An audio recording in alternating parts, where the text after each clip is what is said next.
লড়াই চাই, এটা লালি না রাজপথ, দিয়েছি তো রক্ত। কাফনের কাপড় জড়িয়ে রাজধানীর ৭ রাস্তা মোড় এলাকায় বিক্ষোভ মিছিল করেছে বাংলাদেশ কারিগরি শিক্ষা বোর্ডের আওতাভুক্ত শিক্ষার্থীদের জোট কারিগরি ছাত্র আন্দোলন। লড়াই চাই,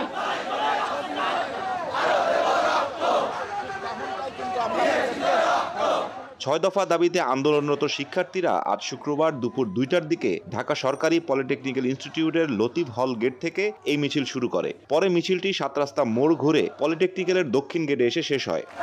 লড়াই চাই, লড়াই চাই, এটা লালি না রাজপথ। বিক্ষুব্ধ শিক্ষার্থীরা তাদের ৬ দফা দাবি অবিলম্বে মেনে নিতে সরকারের প্রতি আহ্বান জানিয়েছে। অন্যথায় তারা আরও কঠোর আন্দোলনের হুঁশিয়ারি দিয়েছে।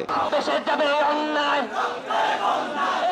গত বুধবার ৬ দফার দাবিতে ঢাকাসহ দেশের বিভিন্ন স্থানে পলিটেকনিক্যাল ইনস্টিটিউটের শিক্ষার্থীরা সড়ক, মহাসড়ক ও রেলপথ অবরোধ করে বিক্ষোভ করে। শিক্ষার্থীরা জানায়, গতকাল বৃহস্পতিবার কারিগরি অনুবিভাগের অতিরিক্ত সচিব রেহানা ইয়াসমিনের সঙ্গে আন্দোলনকারী শিক্ষার্থীদের আলোচনা হলেও তারা তাতে সন্তুষ্ট হননি।